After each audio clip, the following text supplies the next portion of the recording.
So I've got a simple question for you this morning, and that is if you're ready, right? Are you ready? Are you ready to transform your financial planning practice? Because that's exactly what we're going to do this morning. I have loads of conversations, and I myself struggle with a lot of these things in my business because, there's sort of, you work hard, you do all these things, and then things just doesn't want to move forward, or things doesn't happen as quickly as you think they would. And before you know it, you really sort of bogged down with a lot of things, with a lot of moving parts and a lot of to-do lists. And that's what we're going to look at today. So I want to look at 5 key areas that you can focus on to help you unlock your full potential and help you build a prosperous practice. Because isn't that why we're in business in the first place?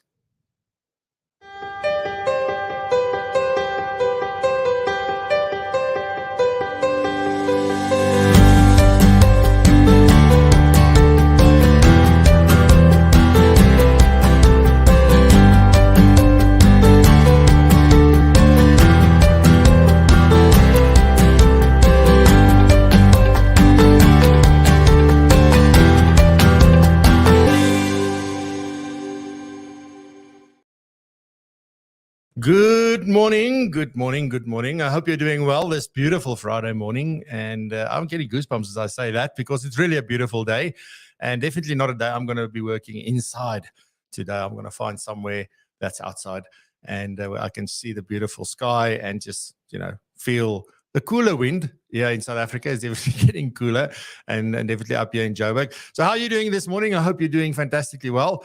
And today we are really talking about some very important things that we need to, or could focus on rather, in our businesses. And sometimes, it's maybe one of these things, maybe it's all 5, but there's some powerful focus areas. And in fact, I looked at 10 of them and I had to choose 5. So I then did that. And hopefully these are the 5 top ones, and I will see then maybe I will write something that will include the other 5. But these are definitely 5 big ones that you want to look at and consider and really see, isn't this where there's a pebble in the machine? I don't know. Let's have a look. So anyway, this morning we've got Lelani with us from the FBI to do current affairs. We have Norma talking about why boundaries are important in personal growth and development, and possibly that's one of the issues why some of us struggle so much.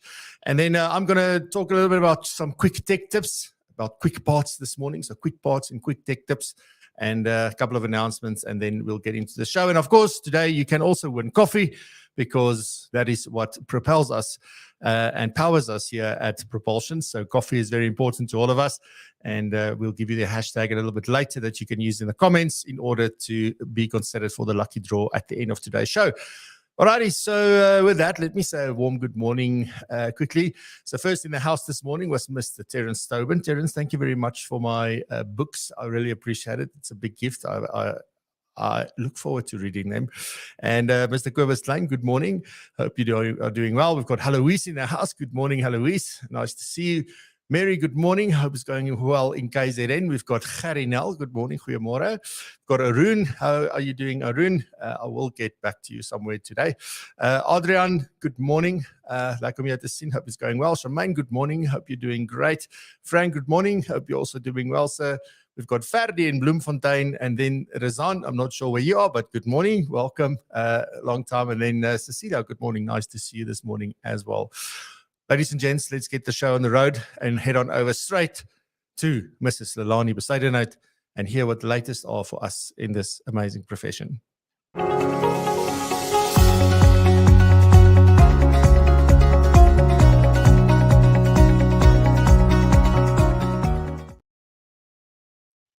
Good morning, Francois and team, and indeed, what a beautiful day. As I look to my left and I look over midstream, we are blessed with yet another beautiful day with lots of opportunities.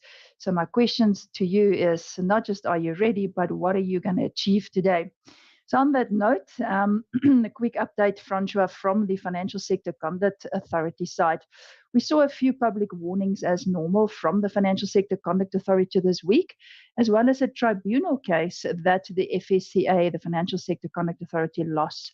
This case is with regards to a debarment that the Financial Services Tribunal, which is in essence the old appeal board, if you recall correctly, the tribunal did not agree with that case or with the FSCA.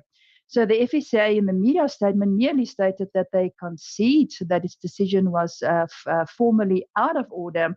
And since the only order that the tribunal may make is reconsideration, in this reconsideration is to set aside the decision of the FSCA and to merely refer the matter back to the FSCA, and the dispute became moot and the hearing irrelevant. And accordingly, the FSCA's decision taken on the 8th of March to issue a debarment order against S. Pillay is set aside and merely just referred back to the FSCA for consideration under the Financial Sector Regulation Act.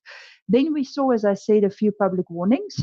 So the FSCA warns the public against REIN Financial Services, a false statement claiming that they are a juristic representative of a Legacy Risk Consult Pty Limited.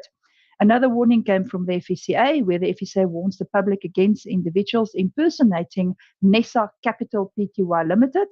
In this particular matter, the Financial Sector Conduct Authority received a complaint from NESA Capital Pty Limited, a licensed financial services provider, that NESA Capital Holdings might be rendering financial services to members to the public under the pretense of being associated to it.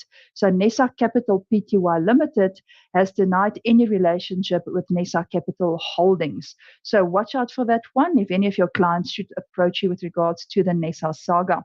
Then we know that the Financial Sector Conduct Authority is busy with their harmonization project. This is where all the current Conduct Authority regulations is being harmonized under and into the COFI Act. So we can see from the publications that the Financial Sector Conduct Authority that they are actively updating legislation and subordinate legislation to pave the way for the Conduct of Financial Institutions Act to actually come in. Now, we did hear from Minister of Finance that we will see it later this year.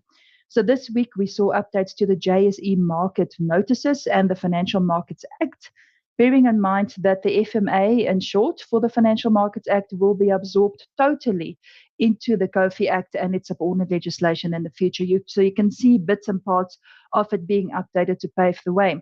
We furthermore saw a few updates with regards to pension funds that are under curatorship at the moment, and a few pension funds adjudicator cases that also went to the Financial Services Tribunal. And these tribunal cases were actually dismissed. So kudos to the pension funds adjudicator, because those determinations were actually upheld. Then on enforcement matters, and here I need you to maybe listen carefully to what's happening with the enforcement matters, because it may or may not impact on yourself. So the first one, maybe not, but the second one, yes. So in the FSA enforcement case with Jakes de Haan, he admitted that his funeral services operated without an underwriter for a period of about 2 years. Now, as we know, funeral services cannot operate without an underwriter. So he's admitted to it, and he undertook to not conduct insurance business without an underwriting going forward, and to pay the administrative penalty of 50,000 Rand. But what I've seen more and more, Francois and listeners, is the following. With the grey listing, everybody is up in arms with anti-money laundering and making sure you've got mechanisms in place. So the FSCA and FIC. So the FSA is also taking enforcement action, and I've seen this against financial institutions, which includes smaller financial services providers, for not ensuring that they have the correct FICA requirements commissioned in the proper way on file for their clients. So considering the grey listing, FSP should know that a FIC audit is high on the radar of FSCA's enforcement and licensing departments. Please ensure that your clients are correctly FIC'd and that you have the correct requirements on file should you be audited. Should you be found falling short, an enforcement order can be issued with an administrative penalty to the tune I've seen between 20,000 all the way up to 120,000 Rand, and a public media release that's the one that de Haan actually had. So it's a reputational risk and a financial risk for you as FSP if you do not have the proper FICA records on file. And if you're a member of the FPI, it could mean that you're also in and up for disciplinary hearing as well. Then from the FPI side, if you're not registered for the upcoming Estates and Trust workshop, you will definitely be missing out on some critical updates from subject matter experts such as Louis van Vieren, the CEO of FISA, Renata Juter, Professor Fatima Osman, David Thompson, and our very own Nikki McDonald. It is only $450 for one of our members and $550 for non-members. Register via our website today. Then in closing, talking about the website, Francois and team, please look out for the launch of our new website in the next 2 weeks. We really worked very hard to give you a new experience. This inherently means that the FPI's website will be offline for a few hours next week whilst we switch from the old website to the new one. Exciting times for us. So this is wrap up for this morning. Thank you for your time, and back to you in the studio at PROpulsion, Francois. Have a blessed day.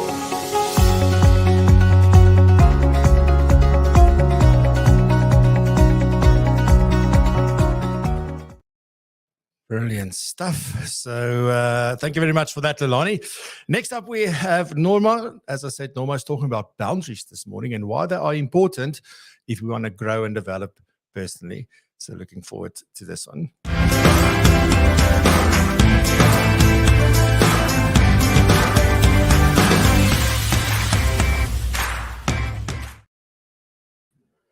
Good morning. So glad to be back. Have an exciting topic again for you today. So I decided to choose this topic that boundaries is important in our lives, specifically when we look inside the context of personal development and growth. So I think when we talk about boundaries, a lot of people, don't like boundaries. They don't like going there. But I think it's very important because if we don't have boundaries in our life, then we always live at the default of other people. We live at their mercies. So maybe just to also share something that I found helpful about boundaries is that a lot of people think that they risk a relationship when they start setting boundaries in their lives, and especially in relationships. But I think if we think of the relationship we're risking with ourselves, then we might look at boundaries a little bit from a different angle. So maybe just to start off with, what is boundaries? So for me, boundaries is when not necessarily keeping people out, but what I will do when someone violates or get into my space physically or emotionally. So I also think that, other people have agency. So they will do whatever they want to do anyway. But it is, and I want to place the emphasis on what I will do when someone, violates my space, for instance. And I know it isn't always easy to set boundaries. A lot of people, like I said, shy away from it. But I think it's to protect ourselves and protect where we're going in life, and not to necessarily live at the mercies of other people. So I also think that a lot of times we think we need to verbalize our boundaries, but I know for me, for instance, there's a lot of boundaries that I have internally that I don't necessarily verbalize, and I don't necessarily even think other people need to know all of my boundaries. It's just that I need to know that I will enforce my boundary or follow through on my boundary, even if others, didn't agree with it. So we will always have boundaries, and other people might comply or they might not comply, but it's what I will do, moving forward. So there's, I think, 5 very important reasons why we need to have boundaries. And I think the first one is self-awareness. So we need to know ourselves before we can actually even go and set boundaries. Because I want to do the internal work, knowing what I value, what is important to me, before I can actually then go and set boundaries, because I have this goal, for instance, or I have this type of relationship that I want to build or establish or maintain, and it's going to take awareness from my part, knowing what is important and then setting those boundaries. So the second reason I think it's important is for our personal self-care. Because if we don't prioritize what is important and valuable in our lives, then other people are going to make demands on our time, space, and energy, and we most probably going to give into it if we don't know where my priorities is maybe right now. So the third one is boundaries is important to have healthy relationships. And like I said, I think people think when I have boundaries, it is to keep people out, but I think it promotes communication, it promotes respect and trust, because the other person knows exactly sort of what is expected or what is allowed and what is not allowed. And it also gives me the opportunity to maybe understand other people a little bit better. It's to maybe sit down and have a conversation and find out maybe where the other person comes from, but also lets the other person know where I am, for instance, at this point in my life, and this is the reason I'm setting this boundary. And then number 4 is, it promotes my personal empowerment, because if I know I have control over my life, I know that I can also make decisions and better decisions at the end of the day. I have autonomy, I have ownership in my life. And when I feel that I have boundaries and I've set those boundaries, it gives me that like personal empowerment to go and then, act on those boundaries. So I've set the boundaries, so now what? And then the last one, number 5, is it promotes, my personal growth and development going forward. Because as you, boundaries, sorry, my power just went off. Personal growth is, and boundaries is important because it takes me out of my comfort zone. It needs, I need to do the inner work to set those boundaries and then push myself to actually follow through on those boundaries. So it definitely promotes personal growth and learning and development going forward. So boundaries is I think, in my personal view, a great thing to actually sit down and do.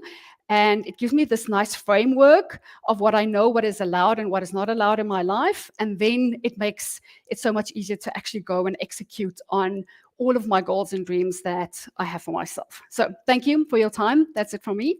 I'll be back next week.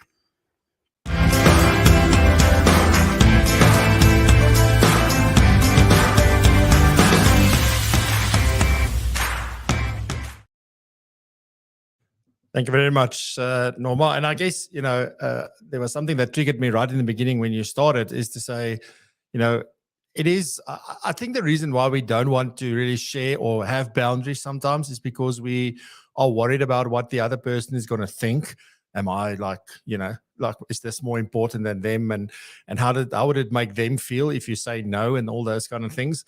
But I think it boils down at the end of the day to managing expectations. So if people know, then it's not a surprise. And it is hard. Trust me, I battle with this quite a bit, but it is definitely something that is necessary, because how else do we create time for the things that are really important? And on that note, let's get into some quick tech tips. Well, a tip this morning. Let's do it.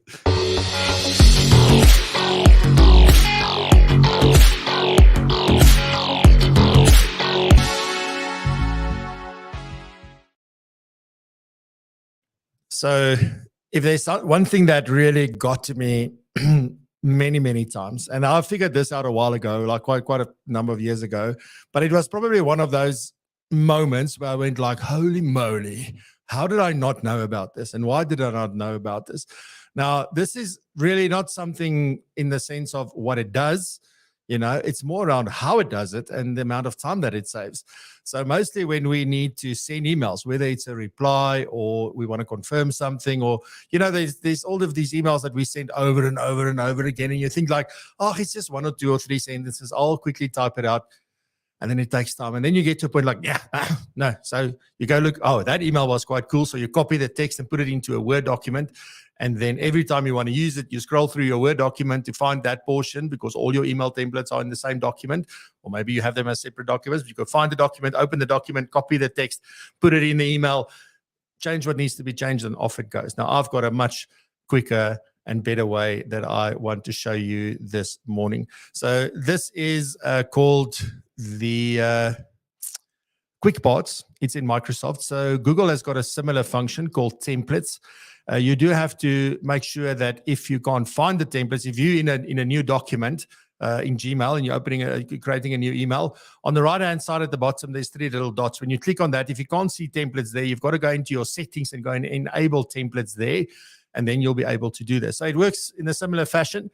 So I'm just going to show you this one for Outlook, which I think is, it's just mind blowing. So I use this all the time. So when we need to send new guests all the info, so in here, you can have anything in your email, like whether there's pictures or links or text, whatever it is that you want to put in there. The only thing you can't do is attachments.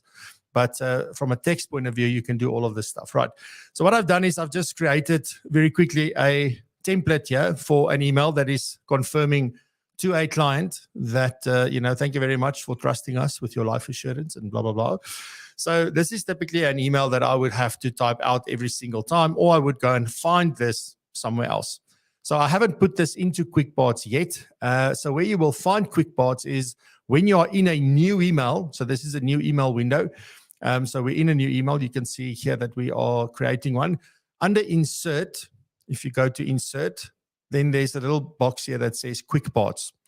So when you click on that, you can see I've got several of these templates that we send to different people for different reasons. So if this is a new one, let's say I want to save this. So you'll type it out in a new email, right? And then you highlight the text that you really want to use. You right click on it, right? I like to copy it, but you go to QuickParts, and you click on Save Selection to QuickPart Gallery. So let me just do that again. So you highlight the text, you go to Insert in the new mail message, you go to QuickParts, and then you say at the bottom, Save Selection to QuickPart Gallery. Now you can give it a name. So just say confirmation. And I would suggest that you have a standard way of naming these things so that it's easy to find them. Confirmation, life assurance, as an example.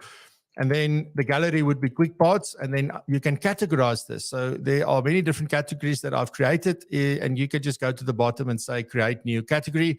So I'm just going to put this, let me just see, let's create a new one. So let's just say confirmations. I'm just going to do it in capitals. So confirmations.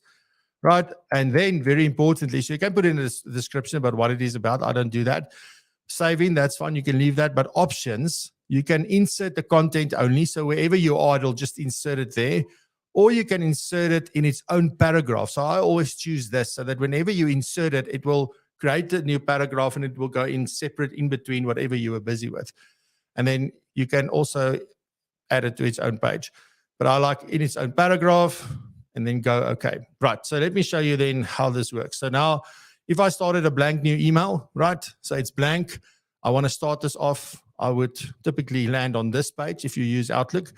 So then if I want to add it here, I need to go to Insert, QuickParts, and here it's right at the top for me, confirmations, because this will be categorized alphabetically according to the categories. And then there it is. I click on it and boom, there it is. All I need to do is change the client name, add the email address, click send, and it's done. And you can use this for many things. So for those pesky little record of advices and all those kind of things, you can do this in Word as well. So wherever you do those, you can do it. And as I said, there's also a similar function in Google that you can use called templates. You just need to go and activate it in your settings if you can't see it. So that's my quick tip for today.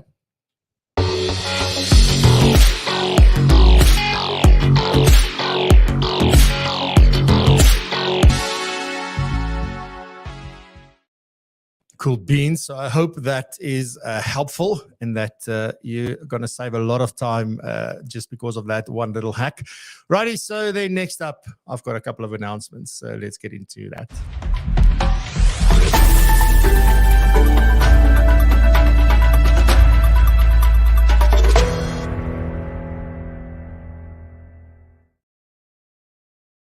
Now, obviously, the first thing is that you're probably sitting there, Francois, where's the hashtag? I want my coffee. Well, today, that is hashtag raise the bar. So if you want to win coffee, just in your comments, whatever, when you participate in the conversation today, you can just comment raise the bar, hashtag raise the bar. Or you can, whenever you say something, just add the hashtag, whether it's at the beginning, in the middle, or the end, doesn't really matter where. As long as you do it before we do the draw, you automatically be entered into the draw. The system is already collecting your submissions or your comments with that hashtag. So do that, hashtag raise the bar. That is what we're doing today if you want to win some coffee. And if you won in the last 6 months, unfortunately, we'll draw again. So happiness doesn't preclude you from commenting, though, today. So please still do that. Righty, so what do I want to talk about? Very first thing is to... Let me just close that.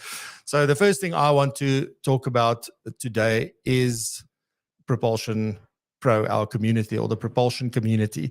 I think you'll start hearing me talk more and more and more about just propulsion. So when we talk about propulsion, we're going to really be talking about the benefits that you get as a member of Propulsion Pro. So that's what we're going to be talking about. And, we've been posting a lot on social media this last week around our values, what is important to us, what do we stand for, what is driving us, and all of that kind of stuff. This morning, I just want to quickly sort of share with you again, I think this went out yesterday, just around the benefits that we give our members as part of Propulsion, the community, or as we call it, Propulsion Pro. So the first thing is that we have a unique platform. That platform you get a login to, it's included. That is where you can connect with all the other members. You can discuss anything, ask anything. We run all our events from there. We have a lot of information on there. Everything is categorized. It looks amazing. So it is basically a distraction-free, but a private online, call it a social network if you want, because we have all the functions of a normal social network, just no algorithms, no advertisements, none of that stuff. It is just for members to be able to connect and for us to deliver our value to our members. There's also an app that you can have on your phone so that you connect it on the go. And this is the place where you'll ask questions and get help and offer help and learn, and all that stuff happens on this. Then monthly, we have a best practice huddle, and this is all about for the community to get together and talk about business, talk about their practice, talk about their challenges, talk about things that are working well, sharing good news stories. We talk about tech and compliance and marketing and anything you can think about that touches your practice, but from a practical point of view, because this is where members come to ask questions for things that they need help with. Other members offer help and ideas and insights about what's worked for them. So this is probably, for me, one of the most valuable benefits of being a member with us. So that's something to look at. Then you get tickets to all our events. So there's 4 events. We've got Propulsion Tech that happens in March. We have the Global Financial Planning Conference coming up in May, and then the Day of CPD in July, and then the Propulsion Summit that takes place in August. And members get a ticket to each of those as well. Then we have some amazing exclusive programs, and there's stuff that we on the verge of launching now that we've built that I haven't shared in here, but it is a fantastic program that we've put together.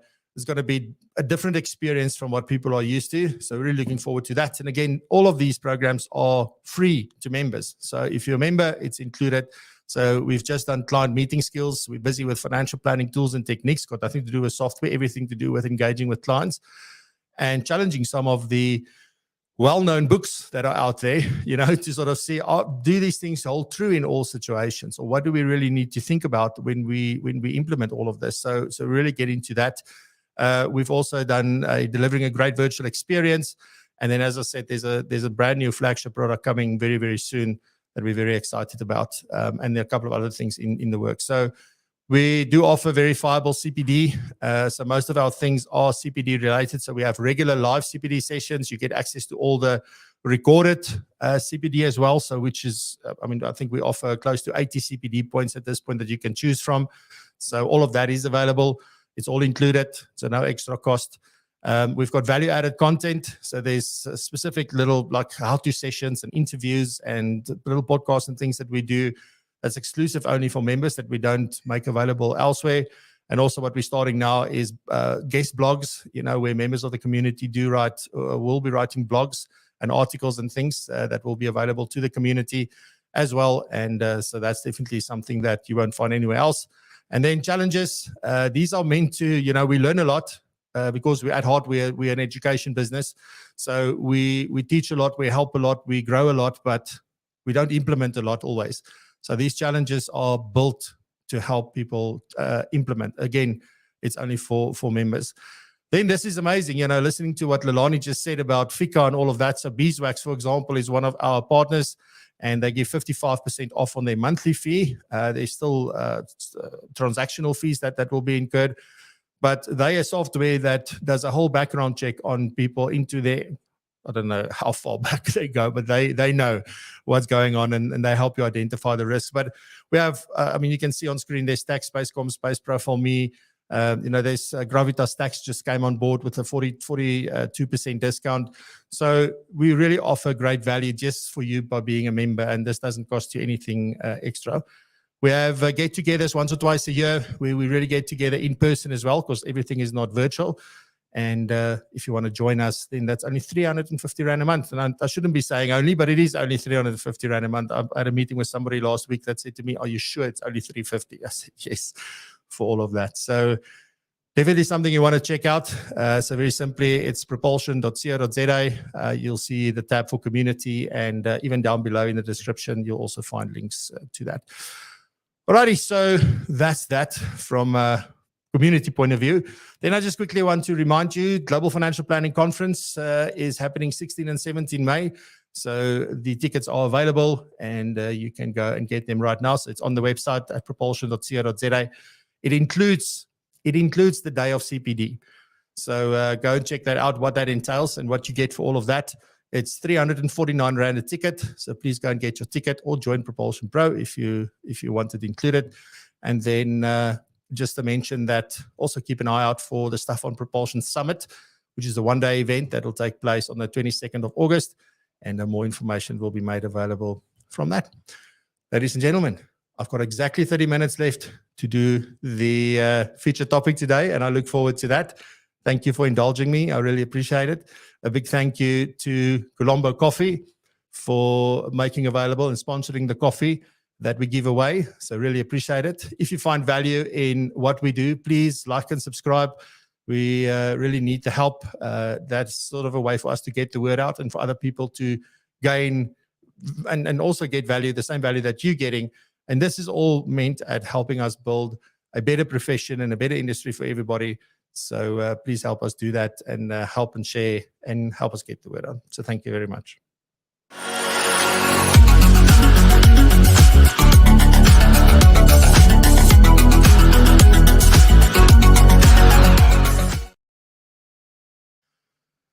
Righty, so I want to talk about 5 key focus areas that you and I can focus on. And it doesn't really matter what type of business you have, but obviously we talk financial planning and we talk financial advice.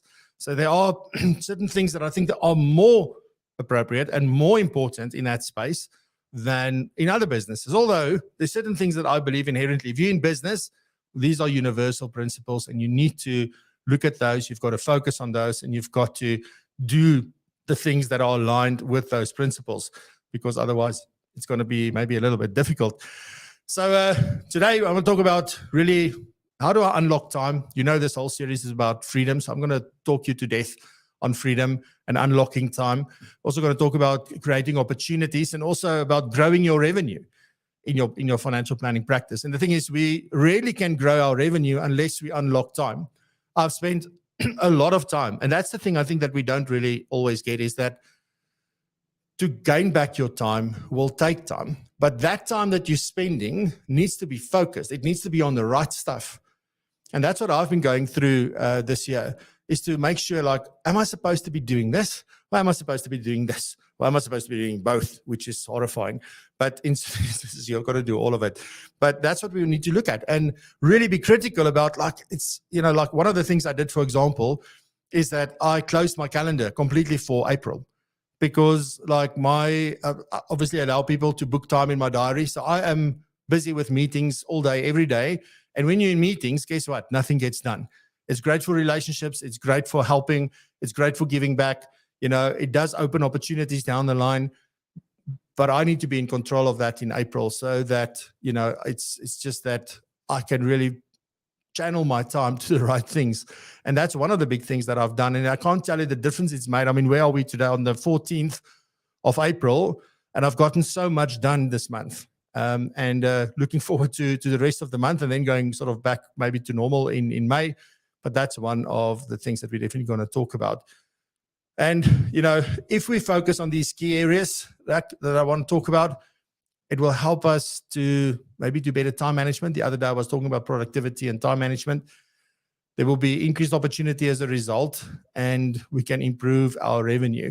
And sometimes improving revenue doesn't mean doing more business with more clients. It may mean doing bigger business with the same clients. So there's many different ways to really change that for your business. So the first aspect that I want to get into is streamlining operations, because that's the one thing that I realized. Like, if my operations, my back office isn't streamlined, If I'm not using the tools to my disposal and having the team members in place to take those things away from me, guess what happens? I can't do what I'm supposed to do. And what is that? It is to generate revenue. That is your and my primary function, is to focus on the things that generate revenue. And there's a talk that I do, I think one of the episodes also talks about it, where I shared 3 of the things that you can focus on, but there's 7 habits if you want to build a legendary practice that I speak about. So those that have access to the CPD stuff, that whole session is there. But there's also an episode in season 1 where I spoke about 3 of those and shared that. And one of them is that you've got to get into the habit of focusing on the things that generate income first and not the other stuff. Unless you've done those 2 or 3 things every single day, you don't do anything else. So that's very important. But the one thing you're going to struggle with over time is that if you don't have these streamlined operations, you won't get to the things that generate income. So it's very important that we do this. You want to have an efficient running practice. You want to make sure that the people who work for you are clear on what it is that they need to do, how they need to do it. And if you're in a position where you don't have somebody who helps you, it's something that you seriously need to look at how you can change that. And it's not a case of, I don't have the revenue, can't afford it. The question should be, how can I afford it? What am I going to change so that I can take that additional money and employ someone so that I can get my sanity back and that I can focus on the things that really generate revenue all day, every day, and then grow exponentially from there. So you need to figure out a solution to that and not have the reasons that are very valid reasons why you can't do it now. I mean, that's reality. But how do we change that? Because unless we change that, nothing is going to change. How funny is that? So unless you change something, nothing changes. It's very, very simple. So some of the things I think that really is important, and you may have heard me speak about this before, is that one of the biggest things that helps you the quickest is almost like, if I go back to my quick tech tip earlier around something like quick parts, it's templates, for example. But there's also other task management stuff that we can implement and automations and things that we can implement to make our lives easier and to let the things happen without us being involved with those at all. So really, I'm excited because I'm busy working with a business at the moment where we are looking to what we can automate, how the process works and all of those things. We're just taking one of those processes. And, as soon as I can share some of the results from that, I will. But it's amazing to see what is possible when you start seeing what automation can do for you. And then the question is, how do you use that? And there's many different ways of doing this automation. It's not to say I've got to build a whole thing. Maybe there's just, use an online booking system because you can manage your diary from there. I just happen to not. It's just open for certain days, for certain times. But you get that, you can use that. There's other applications you can use, and you all know about digital signatures. So that makes everything so much easier.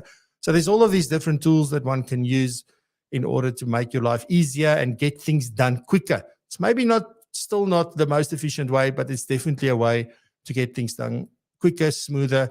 And the funny thing is, when you do it like that, the client experience goes up. So there's a better client experience on the other end as well. Then the other thing I want to challenge you with this morning is to say your CRM. You need to do one of 2 things. And I had a couple of calls this week again. Well, some WhatsApps and a call and so forth, where people are saying, I don't want to deal with this system anymore. What else can I get? Like I'm telling you today, the answer does not lie in getting another system. The answer lies in having the proper conversations with the software provider, understanding what those softwares can do, whether it's a CRM or a planning tool, whatever, and mapping that to what you need. And unless there's a mismatch, there's no reason to move. So obviously, if the service provider is not holding up the end of the bargain, they're not involved, they don't help you, they don't support you, then that's something you need to decide, like, is this the kind of strategic partner I want in my business? No, then get someone else.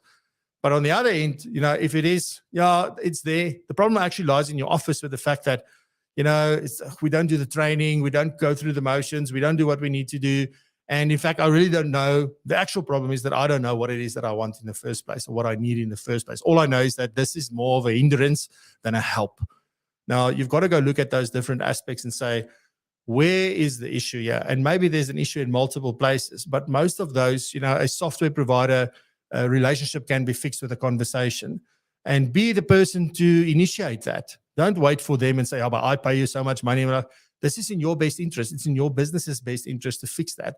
It's like anything else. And the next thing I'm going to talk about, you'll see exactly why that is. But CRMs, when used in the right way, can really help with a lot of these things. And yes, there's always one that's better and there's always a new one on the market. But at the end of the day, use what you've got to its fullest ability, and it will really help you from that point. The other thing is to really look at your processes. So one of the things I've been doing is looking at processes, and it is phenomenal to me to see how complicated these things are.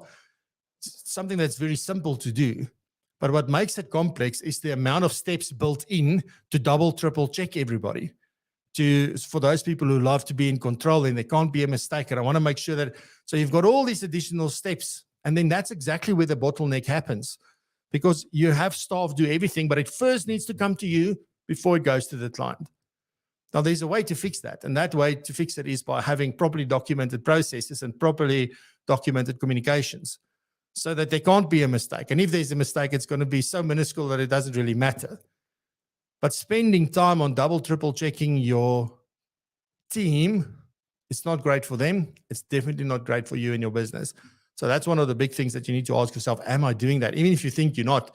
And even if you think it's just going to take me a minute, like, no, a minute every day, 2 minutes every day, 3 minutes every day, 5 minutes every day, over a year, over 5 years, over 10 years, you're wasting a lot of time. So that's sort of the thing that I just wanted to allude to, is that, so it's not just the automation, it's actually going back to what are you doing in your processes and why are you doing it? And is it really necessary? And if there's a good reason why you're doing it, isn't another strategy that I could implement so that that's not necessary anymore? I think that's what I'm really trying to say there. If you have these streamlined operations, you have automation, you have a great system where everything is logged, then I promise you, you're going to save time, you're going to have a better client experience, and there will be better client satisfaction at the end of the day on the other end of that. But not only that, your team will also be much happier and more focused and can get things done more effectively. Right, so that's streamlining your operations. The next one is... This is the one that's the biggest one. And this is what any business is built on. This is the one that is, in our profession, our industry, the biggest asset and the most important principle. And this is client relationships. So you have to nurture client relationships. Knowing somebody doesn't mean you have a relationship. There's a big difference between knowing a lot of people and having relationships with people. And even I saw research that said, like, we can only do so much in terms of relationships, deep relationships. But yet some of us are very proud for the fact that we have 4,000 clients and I alone look after them. Like, it's not possible. So it is just very, very important that if you want to grow your revenue, you want to grow your business, you want to get great referrals, and you want to retain your clients, you need strong client relationships. There is no way out of that. So one of the ways to build this, obviously, is through effective communication, timely communication, responsive communication. I would say empathetic, communication. So the words you use and how you do it. And again, if you're like me, often like I would respond to someone, I think to myself, these people must think I am annoyed with them, or I am just, not in the mood to answer them. I'm very much focused on efficiency. So I would like one-line answers or like 3 words in a sense. Like, I don't write a lot of stuff. And it's to the point. Like, you ask me something, I often don't even go, hi, how are you? I'm well, thank you, blah, blah, blah. I just, yes, the answer. And it's not to do that I don't care. It's just that it's a waste of time for me to write out all of the stuff all of the time. So one can overcome that, and I obviously haven't, to create a template or a quick part or something like that that you can use that's always there, and that sort of starts off in that way. So to make that communication easier and better and more friendly, if you will. So definitely something you want to do that. But then I think it's not just what you communicate, it's the manner in which you communicate. And this is a conversation I had with Mariette Tappen like quite a few years ago when she just did her transitionist planning when she became certified. We had this conversation around her client base and how do you go about, customizing your communications. In other words, do we ever ask a client how they would like to be communicated with? So what do you prefer? Do you prefer me phoning you? Do you prefer an email? Do you prefer text? Do you prefer, I don't know, WhatsApp? Do you prefer whatever it is? So, but we don't always ask. So that's the first step. It's like the manner in which you communicate. And you can't do that if you don't have a proper CRM, because you won't be able to identify those clients. And it makes it difficult when you extract information in order to communicate in that way with them. And so definitely something that one needs to consider. And then I think the big thing, like one of the things we do in the community is that we do check-ins with members. So members can book check-ins with us. We sometimes book check-ins with members just to see how they are, what's happening with them. And that's a way to build a relationship and getting to know things that happen. I said this a couple of times on the show before, that you will be amazed at how quickly things happen. I spoke to somebody in January. In March, so much has happened. Only 3 months. It's like, well, nothing changed in my life, but the amount of things that changes in our client's life and across our client base, if you think about the entire client base, how many things change, we've got to have a way of checking in with them regularly. Now, it doesn't mean that you need to have probably a meeting. You know, you can decide on your different client segments, like how do you do that? It's not only the review. I'm talking about a check-in. I'm phoning to see how you are. I'm not phoning you because I want to sell you something or because we need to do a review or because we need to do whatever is next on the journey. I'm checking in with you to see how you are and if you're doing well. So that's an important one. And then the other thing is that you want to provide a personalized service. And the only way that you can do that is if you really understand your client and you understand their circumstances. So that's very important from that point. Some of the other things I think that one can then get from these relationships, obviously there will be strategies to upsell or cross-sell or whatever. So I don't like to talk about upselling and cross-selling.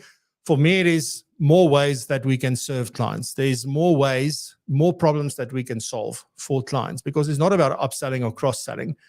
It is about making sure that our clients are in the best possible position to realize their dreams and to make things come true and to live the life that they want to live. It may sound like, but it's the same. No, it's not the same thing, because the one, there's an outcome for you, and the other one, there's an outcome for the client. So it's a very distinct difference between the two, although they may seem very, very similar. Then, as I mentioned earlier, so what have we spoken about? We've spoken about streamlining operations. We've spoken about the relationships, which is very important. And then something I mentioned earlier is that a way for us to grow our business, it's not only by selling more and working longer and working harder.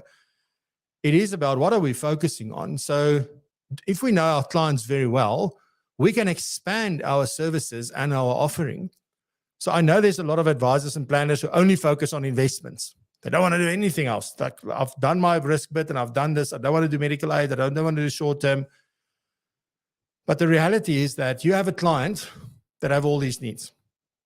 And there is this opportunity, and it's up to you or me or whatever to say, I'm going to go for that opportunity or not. And then we can look at that. But maybe you're just doing X at the moment. I mean, if you sit down now and you were to write down, what do I offer my clients? Maybe you're in a position where you're offering the whole world, So then it might be a different thing to go and try and figure out, what am I going to do next? But most, I would guess, and I would put maybe 50 Rand on that, is to say, you're only doing this, or you're only doing this and this. But there's this whole other sphere of things that you can do. And it doesn't mean that you need to offer that yourself in your business. There's other ways that you can do this. But it is important, because at the end of the day, what you want to do through expanding your services and your offering is also diversify your income streams, so that when markets are down, not all of your revenue is impacted by that. When the economy is tough, not all your income is impacted by that. So you have a diverse income stream that's growing and that is recurring, hopefully, mostly on that basis. So that's very important. Also, sometimes when you can do more for a client, you may attract more clients that have a need, that have more needs than just one single need. Because often if you just do one thing, they just come to you for that one thing. Now, that has got nothing to do with how you market yourself, just by the way. You can market yourself as being an investment or retirement financial planner, for example, lifestyle financial planner, whatever you want to go with. You market yourself as that one thing. Doesn't mean that people won't ask you, but can't you always also help with this or also help with that? What I'm saying is that you are doing just retirement planning. Whenever somebody wants a risk business, I send it to my friend. When they want short term, I send it to that one, and I get nothing in return for it. So that's probably more what I'm talking. Well, not probably. That's definitely what I'm talking about. Now, there are some areas that you can expand. So you can decide to incorporate, things like employee benefits. You can do risk if you don't do risk, and you can do risk on an as and when basis. So you don't need to take on the risk of lapses, etc. That you can do medical. There's short-term stuff that you can do, or you can at least then, at the very most, if you don't want to do this, go and partner with somebody in the business, right? So go find a strategic partner that you can do and have a, in many cases, people, no, don't worry about the fees. Don't worry. No, you should split fees both ways, because unless you do, people don't make an effort because there's nothing in it for them.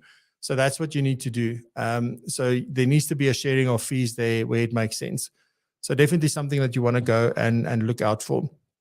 The other thing is obviously getting strategic partners in place. And this is something that we're also looking at all the time.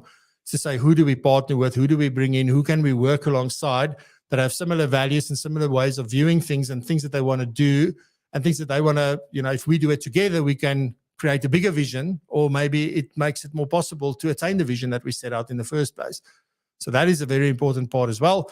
So strategic partners, but I said in a session the other day, the one thing that you need to realize about building these strategic relationships is that it takes time. Don't think because you've known me, for example, for a year or 2 years that, we should do business. Do we really know each other? Or have we just sort of seen each other now and then we know who each other are? So you really need to then start spending time to build a relationship with someone. And it should take at least 6 months before you even talk about business. But in those 6 months, you've got to engage regularly and talk to each other regularly to be able to really build a strong relationship. The things that take time, those are the best. So the things that take time, those are the things that are worth it. The things that happens quickly because you've got a client base, I've got a client base, there's a similar, I can help you, you can help me. Those are really usually recipes for disaster. Then the big question I want to ask is around the next one. So we've now spoken about expanding your services, but what about your marketing? Marketing is an area that I think we neglect often, and I have neglected this greatly. And this is definitely something, because when you think about any business model, you have the value proposition, and we're always very good at creating that. But then the next part would be marketing. It would be telling the world about your value proposition, because unless people know, they're not going to do business with you. There's nobody you can sell to or nobody that you can bring into your business because they simply don't know about what it is that you do. And there's a few things here. I'm not going to get stuck into this very much. But obviously, I mean, the easiest thing and the cheapest way is really doing content marketing. So if you write blogs, create videos, be interviewed, be in the media, write articles, get in contact with different publications that are publishing content to your target client or the type of people that you can help best, and start writing for them, start doing things for them, start helping build a relationship. Because the more you can get out there, and a lot of people like flying under the radar, and that's fine. But you also can't complain that if things are not happening, like you choose to fly under the radar, but things are not happening, then there's something missing. If you're under the radar, but you have your way and you're very good at networking and that kind of stuff, then that's perfectly fine. So you just got to find a way of how do you change things if things are not working for you at this point in time. Obviously, things like social media, and that is important, being able to, for people to find you in search, and not when they go and type in, I'm looking for Francois the Toy. They need to go like, I'm looking for somebody who helps financial advisors, for example, or somebody that trains financial advisors, or whatever it may be. When they look for someone like me, they need to be able to find me online. I need to be on that first page. So if somebody looks for someone that can help them with their financial planning or whatever it is in terms of financial advice, are you coming up or not? It's fine for people to go search you by name. For that, you need to create a brand and awareness. Then they will easily find you by name. But if they don't know you yet, how are they going to get to know you unless they can find you? So those are all the things that a lot of times we don't spend time on, or we don't consider to be important from that point. The last point on marketing is this. and this is the hardest one for me. You got to figure out where well, it's actually easy for me, but it's hard for me to do. So it's, you know, if you think about where your clients hang out, what conferences do they attend? What events do they go to? What publications do they read? What podcasts do they listen to? All of those kind of things. What do they do? Not, for me, it's brilliant because I can just go to the FBI conference and I can just go to an annual refresher and I can attend any other event, right? Because you're going to be there and you are my people. So I forever am learning about the profession, but it's also where I operate, and I tend to then happen to meet with everybody. But for you, you're not going to meet clients at these events because you're just there to learn. And yes, it's great to meet your peers, and there is definitely worth or value in having a network and a connection when you need help in your industry so that there's somebody that can help you. But they're not going to become clients. So you've got to go hang out where your clients hang out. Okay, so that can even be golf and cycling and what are these things like CrossFit and whatever it may be. But think about that and go hang out where they hang out.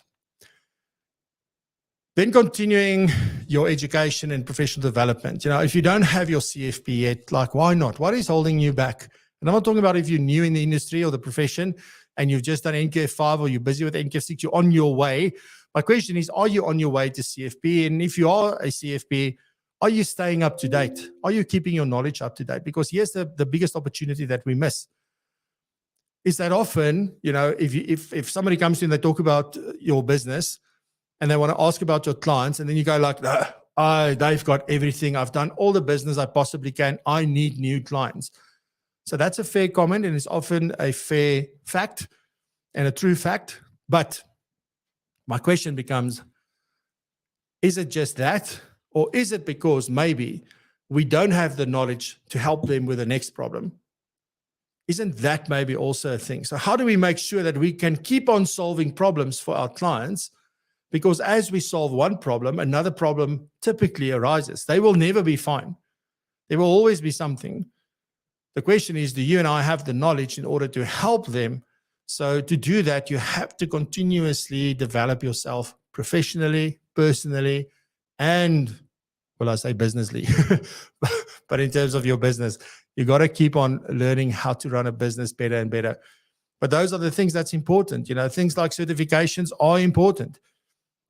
CFP is important. So those are the things that you need to think about, like what do you do? So do that. And then, you know, if you don't want to pursue like a certification, make sure that you attend webinars and trainings, get involved with the community, all of that good stuff. So do that. So what have we spoken about so far? So far I've spoken about streamlining your operations. So that's a focus area. Nurturing client relationships. Right? So make sure you've got great relationships, because not only will they give you more information and be willing to do more business with you, but they will refer people to you. You can expand your services and your offerings to those very same clients with whom you've got such a great relationship, because they will tell you what they need and they will tell you what they want. You can implement and should implement good marketing strategies, right? And be consistent with that. It's very important. And you've got to continue to learn. It never stops. You can never, if you ever get to the point where you think, now I've heard all of this stuff before, I'm done, I'm not attending anything anymore, you know, CPD becomes a tick box exercise for me, then you are right at the point of losing probably.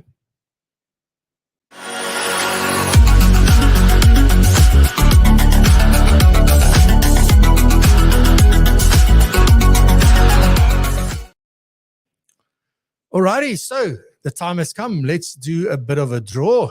And let me just quickly bring that up and let's see how many people we've got for this. And go back there. There we go. Alrighty. So raise the bar if you still want to get in. So we only have 7 entries. So come on, if you want to win some coffee, hashtag raise the bar. You can still comment, and I'm going to draw in about 5 seconds. So if you want to get it in, you can still get it in. Otherwise, the 7 people are the 7 people who might stand a chance to win this. So with that, the 5 seconds is up, and let's do. So there we go. Who is it going to be today? Let's see. And Cecilia. Yeah. There you go, Cecilia. I will be in touch. And you will be able to claim your coffee, which you will really enjoy. Trust me, it's custom made just for you, ground to the way that you like it. If you want beans, you can get beans. If you do mocha pot or you do filter or French press, whatever it is that you do, we've got a coffee grind for you. So you can just tell us what it is, but I'll send you all the detail in a second. So, ladies and gentlemen, looking forward to next week and another episode happening next week. And Amity will be back next week as a sponsor for May. So looking forward to that. I think it's next, no, it's the week thereafter. Sorry, in 2 weeks. Next week, we don't have a sponsor. So anyways, just thank you very much for being here. Thank you for being part of this. And check out PROpulsion to see if that's something that will add value to your life and your business, your practice. And have a fantastic weekend. Be safe, be blessed, and prosper. And remember to continue to raise that bar as high as you possibly can. Love you. Bye-bye.